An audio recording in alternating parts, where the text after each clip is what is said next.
Hey everyone, welcome to our episode 7 of Marketing to Agents podcast. I have with me here Lalit. Hey Lalit, great to have you here. Yeah, Ashwini, always a pleasure. Fantastic. So Lalit, we saw some interesting news again, of course, with a lot of things happening in the market. This week, as usual, was some key updates, some interesting changes in what we are seeing in the market. So happy to have you here and let's get into it right away. Okay. To start off with, first, I think what there was an interesting news coming out of Germany. So basically, Germany's ZAC ruled Google AI Overview and Perplexity are content providers. So to just give you a quick context before that, so till now, all the Google News, for example, was treated as an aggregator, a passive aggregator. So they were never a content provider, never a news creator or news capturing. They were more of a just an aggregator. They were never treated as publisher. But there is this new ruling out of Germany where they are suggesting that any AI overview or even perplexity answer would be treated as a content, as a publisher style law liability rather than just a aggregator. So, seems to be something which might have a bigger impact across the board, across the industry. Lalit, what are your thoughts? What do you think about this ruling? Yeah, Ashwini, I think this is very significant, and this has high chances of trickling down to the entire EU. And once that happens, I think this will be a significant market that expects you to, own up, uh, you know, more than what people are used to owning up, right? Especially with respect to these AI aggregators. It is traditionally being seen as aggregators. Uh, I think I can understand the rationale behind this ruling, because we have started to treat AI models and AI agents as digital employees, right? And the work done by a digital employee cannot be sort of uh, you know the company employing the digital employee cannot distance themselves from the digital employee's work. So I think in that spirit, or in that lens, the ruling actually is in the right direction. But definitely it opens a can of worms, because ultimately it is not true human work, right? So if this becomes a reality, I think basically compliance on all these norms, and uh, this might become like a big thing for almost all publishers who are using AI to summarize, right? Imagine, let's say, a small startup which is using AI to summarize just emails, or let's say a business dashboard, right? So the the scope may be today AI search, but I think it sets the direction to include a lot of AI related summarization that is happening almost on a rampant basis in so many digital products. I think all of it can be under this purview, and will just increase the cost of compliance. 100% Lalit. So while, as you said, I think while on one side this increases the onus and responsibility on the LLMs and the LLM providers, I believe this is also a welcome relief for the consumers, the people who are consuming that information. Because today there is absolutely no liability today on the engine itself, on an LLM itself, of how well regulated it is, how correct their information is. There is absolutely no control on that. So even if AI overview is reporting false information, finally the onus falls on the brand or on the publisher, that okay, publisher may have provided the wrong information, or AI, the LLM would have picked up something wrong context of that publisher. I think, in my view, it is also a slightly more. It's good to put the LLMs also on a pedestal where they are treated at par, because they the impact that they have, because the control that they have today, they should be responsible for in some parts to adhere to certain level of accuracy, certain level of control in what is being reported.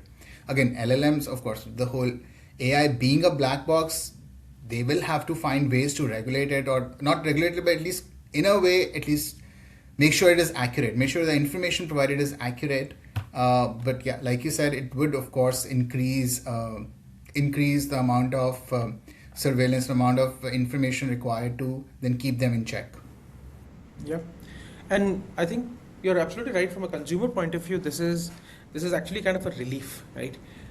Because I used to, at one side, my reliance on AI, LLMs, and Perplexity kind of products is increasing, and the moment I see, let's say, a disclaimer that AI can be wrong, right? It used to just generate anxiety in me, right? Because I'm probably, asking something very crucial, and then that this disclaimer that this AI could be wrong would just does not would not sit right with me. And I think rulings like this would force these labs, which have, by the way, a lot of budgets, right? A lot of talent, a lot of budget.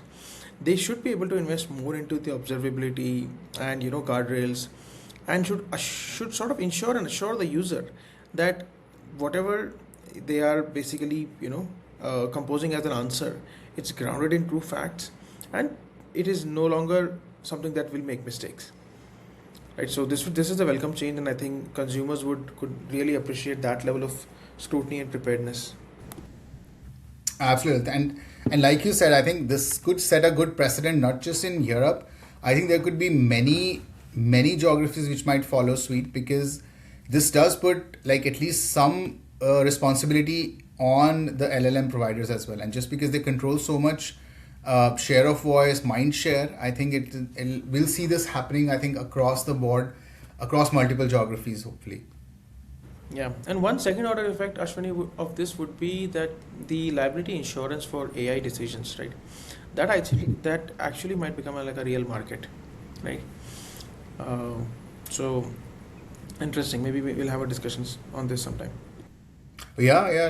This an interesting case in point, as you mentioned about this, is that I've Air Canada, for example. I heard about that at least a couple of years back. They were one of the first to adopt an enterprise chat interface which was using LLMs to provide answers. And then at some level, I think in one of the queries, it provided a wrong answer, which led to uh, a traveler's booking getting cancelled or something happened. And then they faced, now who's to be blamed? Was it the LLM? Was it Air Canada? Of course, at this point, Air Canada had to take the responsibility. And then I think there was some compensation given to that particular traveler. But you're right. I think this would definitely put, of course, the onus on the right person, like whether it's the LLM provider, whether it's the enterprise. And then at the same time, like you said, I think the liability has to be covered, and who covers that would become critical as well. Perfect. All right, with that, moving on to the next news, and this is coming from Google itself. So Google Merchant Center, that pilot goes live in US merchant accounts. So, anything you would like to talk more about it? Yeah. So I think Google always have had a significant role to play in the shopping discovery for products, right? And I think they have aspirations to play a much bigger role, and to some extent also get the transaction done through a lot of the latest advancements like the Google Universal Card that we discussed in one of our previous episodes, and also the Universal Commerce Protocol, right? So I think what this allows, like this latest development, which is the AI performance insights. So if you are a shopping merchant, whether you have a site on Shopify or Magento or even WordPress, right? Google is anyway able to crawl your catalog, and now it is going to also expose uh, AI performance insights like the catalog completion score, or how can you optimize your catalog description or the title of the product so that it performs better on search. It sort of gets into the right search queries and gets in front of the right customers. So I would say this is a great change, especially for B2C or D2C commerce brands. This is going to be very helpful, and obviously puts Google front and center of this agentic commerce revolution.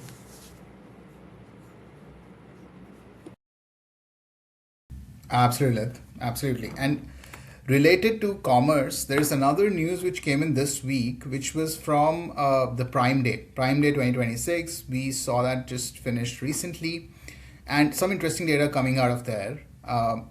The data is that AI referred shoppers converted 40% better than other channels. So, if, for example, on Amazon there are certain products which were referred by AI, and those shoppers came to buy, there was 40% better converting than traffic coming from other sources. A couple of interesting insights out of this. This, of course, is a huge jump over last year. Uh, and also, interestingly, AI is not just a discovery thing right now. They're not discovering products using AI. This is AI is actually driving conversions. So they do all the discovery, and once they come to the site, they're actually converting faster. So very interesting data. And since we're talking about the merchants and we're talking about the catalog, looks like AI is not just converting, AI is just not helping discover and drive the user to a right decision as well. And not just on B2B side, looks like consumer data also is not reflecting that. And Amazon being the largest e-commerce, I think that is some level of data to show that. Yeah, Shwani. So in one of our previous episodes, we discussed that there will be two surface areas for information consumption. One would be browse, the other would be search, right? Yeah. So browse is still going to be, let's say, surface areas like TikTok, Instagram, and maybe the Google Discovery feed, and maybe a few others. Something totally new. And this this data that the Amazon team has shared, it actually reinforces that same thing that we discussed, where the brand or the true demand generation, right, happens actually on another surface area, which is upstream of AI search. And AI search essentially is a surface area to know more about the brand, get more, let's say, confidence in, let's say, making a final choice or a short list. And I think in future both these will both these surface areas will continue to be very important. Brand building will continue to be super important, and our AirMeet suite of products actually help B2B brands especially to sort of have a strong uh, brand building effort going. And our AirPulse suite of product basically helps B2B brands again to make sure that they're performing really well when it comes to the conversion side of the surface area. In parallel, this would be it would be interesting, and maybe I'll look for that information as well. It would be interesting as to how much percentage of traffic was AI referred traffic, because as we know that there is a huge search budget which is controlled by Amazon as well. So a lot of merchants actually advertise on Amazon itself.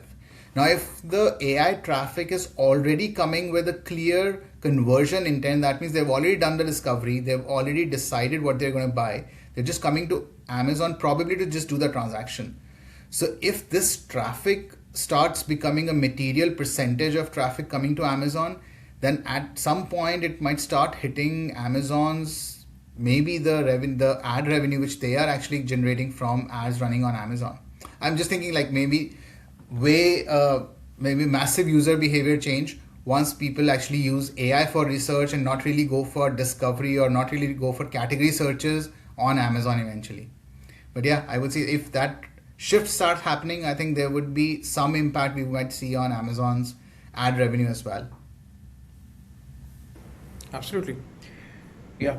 I think just yesterday I purchased something on Amazon, and I think uh, even the best performing merchant had to advertise, right? So it was if you we just maybe pass through the sponsored panel, the Hmm. merchant that so I basically made two clicks. One was on on the sponsored panel. I just looked through, like, the merchant with the highest rating, and then when I came reached the organic panel of search results, the merchant that I clicked on was already listed on top. So despite being the best merchant, you still have to continue to push money on paid discovery, sponsored discovery, So this is kind of like, maybe it's a necessary evil for brands to continue to outperform the competition. But I think with AI discovery, if AI continues to play an important role in discovery also, I think maybe off, on a surface area which is off the Amazon products, I think over there, uh, maybe brands might have a relief where the customer would have evaluated it on ChatGPT or Perplexity, and then a single click to their Amazon listing page would just have them uh, save a lot of advertising dollars. So AEO can, so especially B2C brands can look at AEO as a way to sort of bring down their advertising spend on Amazon. Like if you're if as a brand, if you're spending too much on discovery on Yeah. Amazon itself, so if you can divert some of the budget to AEO, I think you might actually end up getting better results. That's very true. I think that has a strong implication. That makes a strong case for brands to actually start investing more in AEO search, and ensuring that their rankings on AI search, their mentions, their citations are actually top notch and tracked aggressively. Perfect. Well, that brings us to the next news or next piece that we are going to discuss, which is around the same topic that we just talked about, which is AI visibility. Now, if I'm a brand, Lalit, there are there is a plethora of AI visibility tools available in the market today, right? And it's a highly fragmented place. Of course, we have AirPulse as well, and there are other tools as well. Now, as a brand, what is the insight that we are seeing in the market? So, as a brand, we are seeing a clear distinction between two set of players. There are clearly two set of players which are available in the market now. One set of players is which is purely just focused on just tracking, monitoring prompts, tracking visibility, and that's it. Probably some amount of competitive benchmarking as well. And then there is a separate set of products which are actually going much deeper and not just limiting themselves to only monitoring, but going further to even detect and, first of all, of course, monitor, detect gaps, and then eventually remediate itself also. So probably closing the loop with the right content, ensuring that the content is crawled, is properly indexed, and eventually starts getting featured in AI searches or starts getting those mentions. So there seems to be a clear distinction now building in the market. Like, where do you think brands should focus more, or what kind of solutions are better for brands to use? What's the market? How does this market landscape? How should a brand understand this market landscape? Yes, Ashwini. I think, uh, as you rightly said, I think the monitoring aspect and the remediation aspect. So there are tools which are just doing monitoring, and that, by the way, has been largely commoditized by sort of giving your cloud code or a co-work a set of skills, and then having a routine, right? You set a scheduled task to run it every Friday or every Saturday, and then you get the report. So, although we can debate about its extensiveness, and as we have already discovered through the podcast, that the monitoring itself is getting multidimensional with not just the model but also modes in different models, right? So it's also tricky. And what kind of prompts do you monitor on is going to be the key thing, right? And as these engines are becoming more and more personalized, I think people are not just uh, it's no longer relevant to just monitor the category level query, but you have to go long tail, right? So monitoring itself is not something that is trivial, but having said that, it is still getting a large set of players which are jumping in because they believe it is very easy, and so the noise on that side of the market is actually very high, right? But still, players which are very detailed can stand out. And on the other side, there are, let's say, somewhere an end-to-end promise where the platforms will detect what is wrong, where the optimization should be made with respect to the right set of queries, and then they also present a proper action plan, and to some extent, agentic ways to automate the remediation activities also. and most importantly, bring back a feedback loop after a certain remediation has been executed.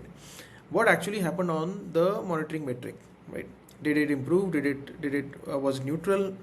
So the the other side of the bucket, which is more end-to-end kind of solution, I would say the key value is the feedback loop and the quality of the recommendations, right? Which the feedback loop filters out, right? So you are not just being bombarded with, let's say, your stock recommendations which are floating around.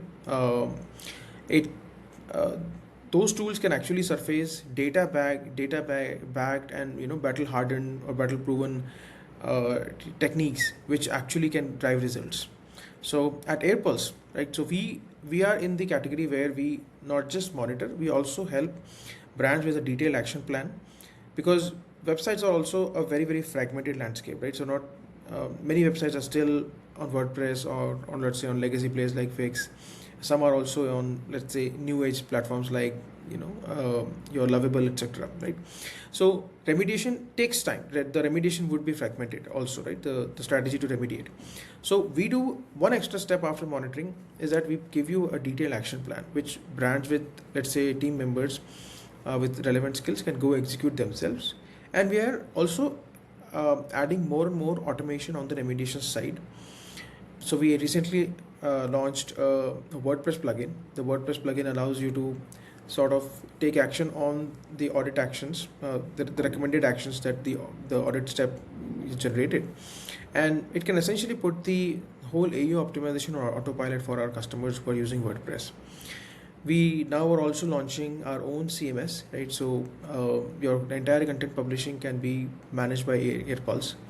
So I think for brands it's a clear sign, right? So if you are early in your journey, obviously start with monitoring tools. But if AU becomes super critical, right? If AU is your strategic territory to win, right? Then I think best would be to sit with uh, detection to remediation kind of platforms like AirPulse.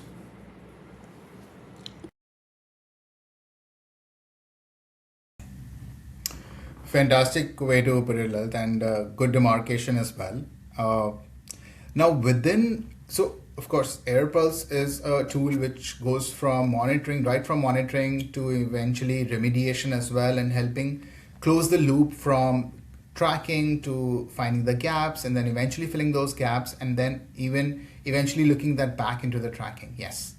Uh, Now, if there is a brand, what should be and as they are making up a decision that okay, now is the right time for them to switch from, let's say, just pure monitoring to now, okay, now they need to start building the right content, now they need to start influencing the right places on internet, let's say Reddit, Quora, to be able to get the right citations for their content or mentions.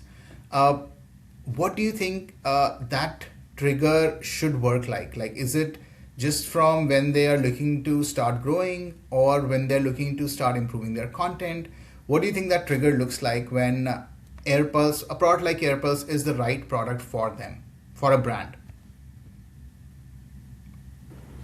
So I think, Ashwini, if someone is just trying to maintain a bare minimum web presence, then probably platforms like AirPulse are not really right for them.